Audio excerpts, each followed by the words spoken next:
Ceux qui ont cru quand ça a été annoncé que ce soir j'allais vous donner des pasteurs, bon, je vous donnerai des pasteurs selon mon cœur. C'est une citation du livre de Jérémie au chapitre 3 verset 15 qui sert de titre et de première phrase à cette exhortation apostolique post-synodale. Donc on dit en latin « pastores dabo vobis ». Bon, ça veut dire « je vous donnerai des pasteurs ». C'est Saint Jean-Paul II, donc, qui le 25 mars 1992, donc un an et demi après le synode de 90, d'octobre 90, a donné cette exhortation. Et elle fait suite donc à la 8e Assemblée générale ordinaire du synode des évêques, donc 1990, 30 septembre au 28 octobre 1990, sur le thème « La formation des prêtres dans les circonstances actuelles ». C'est intéressant de parler formation des prêtres et circonstances actuelles. C'est un des plus longs documents pontificaux jamais écrits. 226 pages dans l'édition originale du Vatican.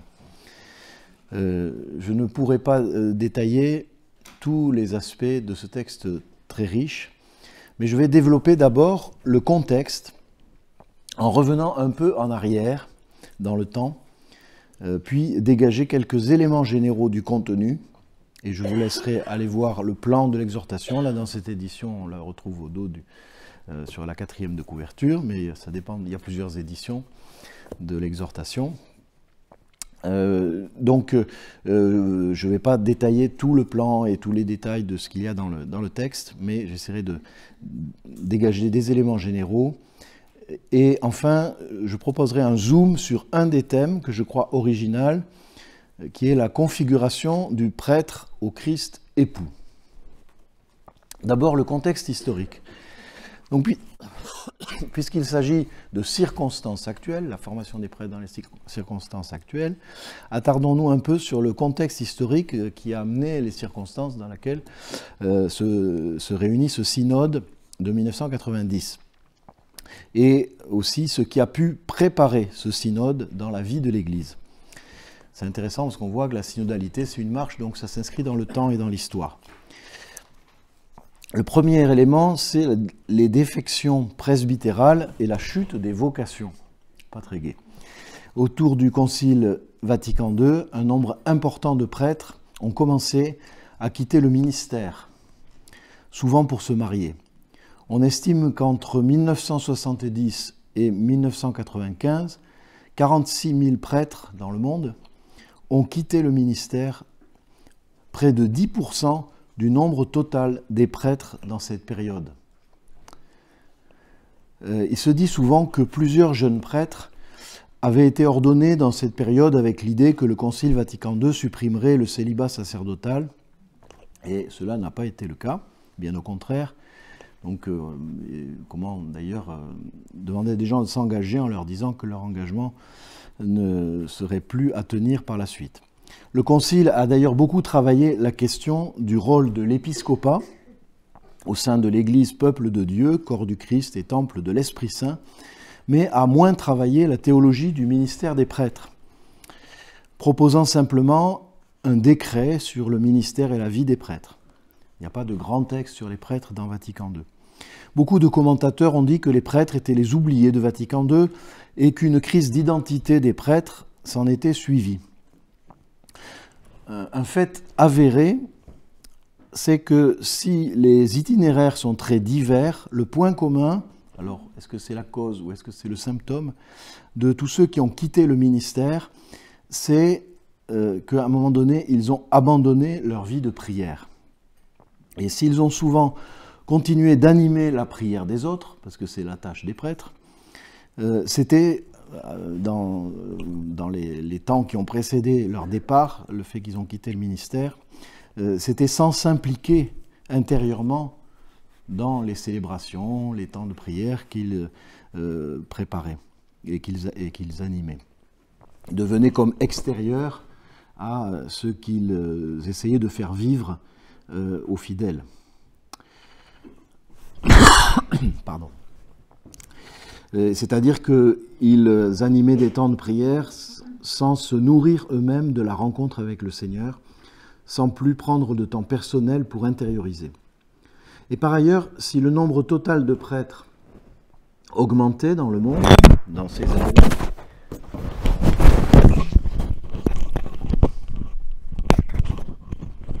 problème technique. Si le nombre de prêtres augmentait dans le monde, en fait, en Occident, on observait plutôt une baisse dans beaucoup de pays, une chute même. Et en France, la baisse commence en fait dès 1901, quand on regarde les statistiques, c'est-à-dire bien avant Vatican II. Donc dire que c'est la faute du Concile, ça ne peut pas être tout à fait crédible. Les causes de la crise sont multiples. Plus proche de nous, dès les années 1950, certains diocèses commencent à avoir des paroisses sans curé. Le Lot-et-Garonne, d'où je suis issu, par exemple, importait dès les années 50 des prêtres hollandais et irlandais pour boucher les trous. J'ai été moi-même baptisé par un curé irlandais, l'abbé Michel Kelly, et catéchisé sous la houlette d'un curé hollandais, l'abbé Gérard Govaerts. Mes premiers pas dans le sacerdoce, j'étais vicaire d'un curé irlandais, l'abbé Oliver Morand. Donc, voilà, 3 prêtres d'ailleurs qui m'ont profondément marqué. Mais c'est pour dire que les difficultés remontent loin. Le célibat en question. Paul VI a rappelé la doctrine de l'Église sur le célibat sacerdotal dans Sacerdotalis Celibatus. Alors j'ai amené le texte là, mais c'est un vieux texte de Paul VI, publié en juin 1967. Cette encyclique défend la légitimité de la tradition du célibat, c'est-à-dire d'ordonner prêtre des célibataires uniquement. Mais cet enseignement du pape Paul VI sera à l'époque contesté, notamment lors d'un synode des évêques hollandais.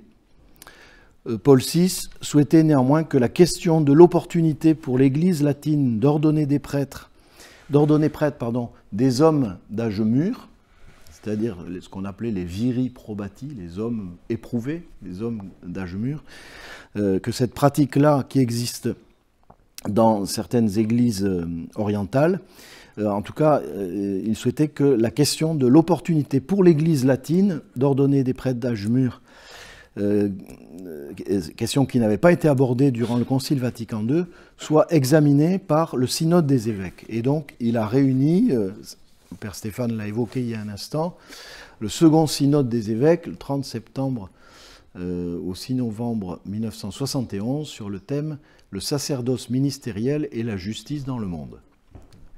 Et là, cette question a été posée. Mais un groupe de pression est apparu au cours de ce synode, ayant pour idée de faire accepter au pape le projet d'ordonner les viri probati, des hommes d'âge mûr, des hommes éprouvés, des hommes mariés qui étaient éprouvés, puis, une fois la décision obtenue, de laisser la campagne de presse qui ne manquerait pas d'être menée à sa suite, le soin d'obliger Rome à permettre la réintégration sacerdotale des milliers de prêtres qui venaient de quitter le ministère pour se marier. Vous voyez, d'un côté, l'idée d'ordonner des hommes mûrs, mariés, et de l'autre, un projet un petit peu tordu, de se dire on va pousser le pape dans ce sens-là, mais le but, c'est en fait, une fois la porte ouverte, de s'engouffrer et de faire entrer d'autres réalités. Et un tel état d'esprit ressemblait à une conspiration prévoyant l'usage de la pression médiatique. C'était évidemment complètement à l'opposé de ce qu'est réellement la synodalité.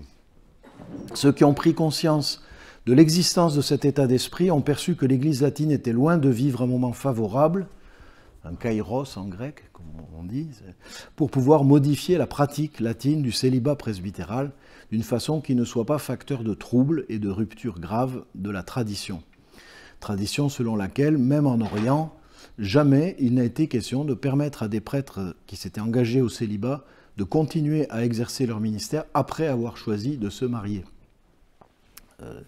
Ainsi, au cours de ce synode, les pères approuvèrent très majoritairement la position suivante, je cite, « La loi du célibat sacerdotal, en vigueur dans l'Église latine, doit être maintenue intégralement », avec 168 placet, c'est-à-dire d'accord, 10 non placet, et puis 21 placet iuxta modum, c'est-à-dire oui avec des réserves. 2 abstentions. Bon, enfin c'était un vote suffisant pour manifester finalement la volonté claire des évêques. Ça permet d'ailleurs de se rendre compte qu'il y avait un peu plus de 200 évêques à ce synode. Quelques indications sont par ailleurs données pour définir le pouvoir du pape de déroger dans certains cas à cette discipline, en particulier pour certains pasteurs protestants ou anglicans qui demandent à rejoindre l'Église catholique et à y exercer le ministère presbytéral. Donc comme ils étaient pasteurs étant mariés, pour certains d'entre eux, on pourrait les ordonner prêtres, après discernement. En fait, cela se pratiquait déjà depuis Pie XII. Donc c'était simplement une manière de réglementer cette pratique à l'issue du synode. Voilà. Et toutefois, les débats de ce synode sur la question de l'exercice du ministère presbytéral n'ont pas été vraiment une réussite, tant la question était clivée et polluée en fait par des positions idéologiques. La pratique qui suivra ce synode consistera à accepter assez facilement de dispenser les prêtres qui quittent le ministère, puisque c'est ce problème qui apparaissait, de les dispenser des obligations du célibat, ce qui leur permet de se marier, d'élever leurs enfants, d'avoir une vie semblable à celle des laïcs, donc, mais sans exercer leur ministère. On ne parlera plus de réduction à l'état laïque, ce qui se disait avant, et qui n'aurait pas été conforme aux enseignements de Vatican II sur la place des laïcs dans l'Église, mais de perte de l'état clérical. Ça, c'est un peu du vocabulaire. J'ai parlé donc de la crise du célibat. Il y a aussi la crise de l'après-concile. La crise du sacerdoce ministériel, donc des prêtres, s'est poursuivie, manifestée par le départ de nombreux prêtres et aussi des témoignages parfois désolants de prêtres désabusés ou déprimés. Beaucoup ont alors vu dans cette crise la conséquence du concile.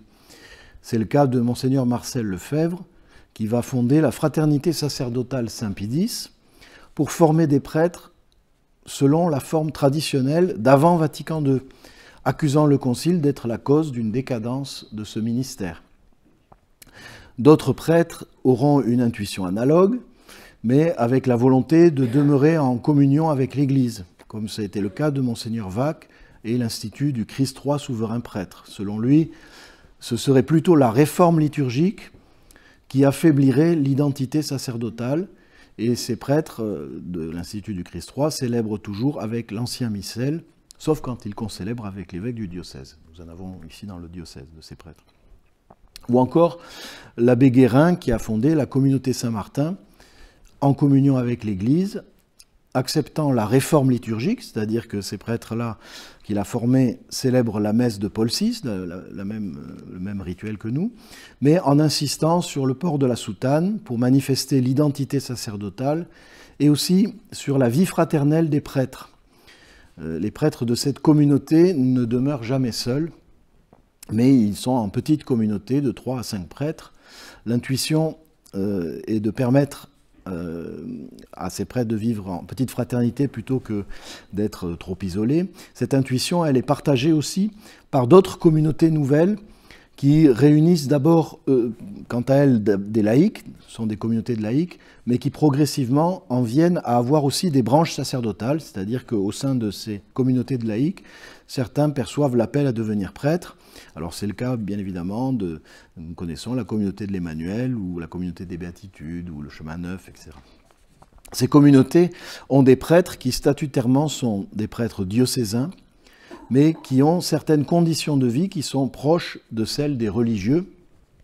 Ce que nous voyons à notre petite échelle, c'est qu'ils changent de diocèse en fonction des décisions de leurs supérieurs, de leur communauté, les évêques n'ayant pas grand-chose à dire là-dessus. C'est une autre question. Mais nous sommes héritiers de tout cela. Un autre aspect donc, de ce parcours historique, c'est la question de la promotion du laïcat qui découle du Concile Vatican II et son rapport à la crise de l'identité sacerdotale.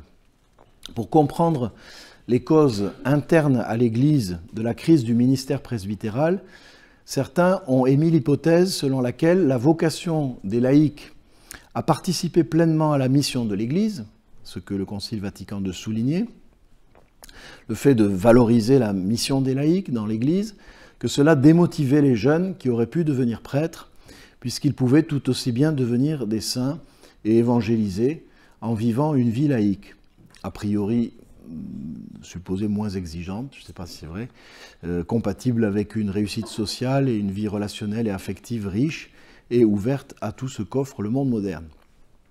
Certainement, le synode sur la vocation et la mission des laïcs, qui a été déjà présenté dans le parcours synodalité où nous sommes, dans ce synode de 1987, qui a été suivi de l'exhortation apostolique Christi Fideles Laici en 1988, avait pu répondre en partie à cette question, puisqu'il s'est appliqué à situer la vocation des laïcs en articulation avec le ministère ordonné, donc en n'omettant pas de mentionner la complémentarité des vocations. On a besoin dans l'Église de tout le monde, de laïcs et aussi de prêtres, et aussi d'ailleurs de religieuses et de religieux. Donc la complémentarité des vocations, laquelle était déjà clairement formulée évidemment à Vatican II dans la constitution dogmatique Lumen Gentium. En tout cas, l'exhortation apostolique de 1988 insiste davantage, bien sûr c'est son objet, sur la place des laïcs dans la sanctification du monde. On insiste pour comprendre que le sacerdoce baptismal, on dit que les laïcs sont prêtres, prophètes et rois, que tous les baptisés et confirmés sont prêtres, prophètes et rois, donc on appelle ça le sacerdoce baptismal, parce que c'est par le baptême qu'on le reçoit, doit se déployer totalement dans la vie, dans le monde. Donc la responsabilité dans la vie professionnelle, dans la vie familiale, etc., de vivre l'Évangile dans ce cadre-là. Les missions assumées par les laïcs dans l'organisation même de l'Église, éventuellement à travers des ministères de suppléance en cas de manque de prêtres, ces missions-là ne sont pas présentées dans l'exhortation Christi Fideles Laici comme le cœur de leur vocation, mais comme quelque chose de complémentaire. Le cœur de la vocation des laïcs, c'est aussi dans la fidélité à ce que dit le Concile, et de sanctifier le monde. Le synode sur les laïcs avait nettement mis en évidence le besoin de prêtres pour former les laïcs à vivre leur mission propre. Car plus se développe l'apostolat des laïcs, plus on ressent fortement le besoin d'avoir des prêtres qui soient bien formés, des prêtres saints. Plus on approfondit le sens de la vocation propre des laïcs, plus apparaît à l'évidence ce qui est propre aux prêtres. Et en fait, c'est quelque chose qui apparaît logique si on y réfléchit, mais qu'il fallait dire et mettre en évidence. Ce n'est pas parce qu'on fait la promotion du laïcat qu'on considère qu'on n'a pas besoin de prêtres, mais bien au contraire.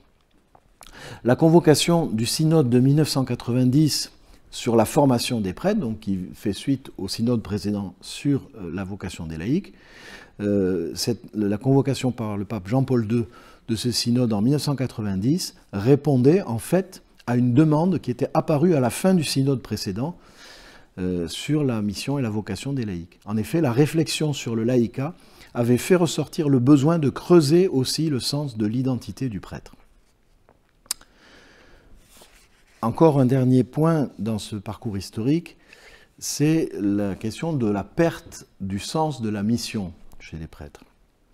Beaucoup de personnes ont discerné, par ailleurs, l'effet du nouveau regard apporté par le Deuxième Concile du Vatican sur les religions non chrétiennes.